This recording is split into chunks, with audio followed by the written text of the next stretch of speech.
De manière particulière, je veux inviter les responsables religieux à une conversion de leur vie et de leur ministère. Par la bouche du prophète Osée, le Seigneur déclare: « Mon peuple périt faute de connaissance. Puisque toi, tu as rejeté la connaissance, je te rejetterai de mon sacerdoce. Puisque tu as oublié l'enseignement de ton Dieu, à mon tour, j'oublierai tes fils. » Osée 4, 6. Si l'Afrique va mal, c'est notamment parce que certains de ses guides ont travesti leur mission et transformé leur vocation en une recherche de gains faciles.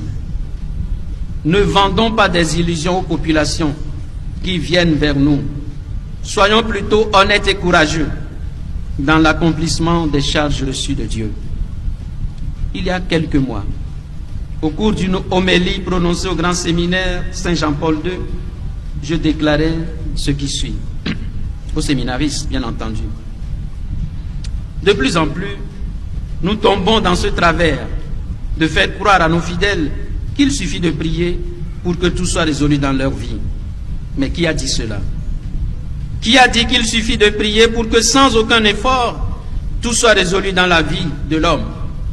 Ne soyons pas des marchands d'illusions. Je le répète, ne soyons pas des vendeurs d'illusions. Notre peuple est en train de se dépersonnaliser. Nos églises sont remplies de gens qui crient à longueur de journée, mais qui ont démissionné de leurs responsabilités. Dieu ne viendra pas changer notre société à notre place.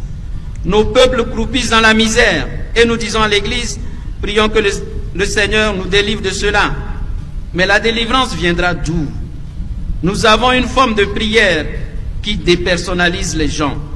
Dites à ceux qui viennent à vous qu'il n'y a pas de prière miracle qui va résoudre les problèmes à leur place. Dieu nous donnera des opportunités. Il nous appartient de les saisir pour transformer la réalité.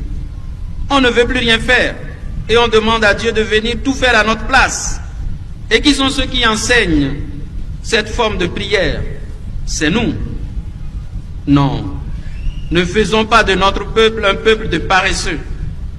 Il arrive parfois qu'on se retrouve devant des situations qui ont besoin simplement d'un peu de volonté. Mais on se contente de prier et on s'en va, comme si l'on avait tout fait. N'enfermez pas vos fidèles dans des prières au refuge.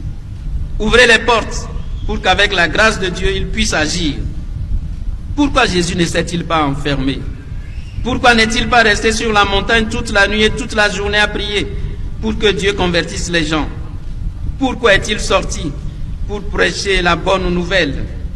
Pourquoi a-t-il guéri lui-même si l'unique solution était de se mettre à prier pour que tout soit résolu? La prière ne remplace pas notre responsabilité. Elle la renforce pour que, puisant en Dieu notre énergie, notre lumière et nos convictions, nous puissions agir sur la réalité. Retenez bien cela.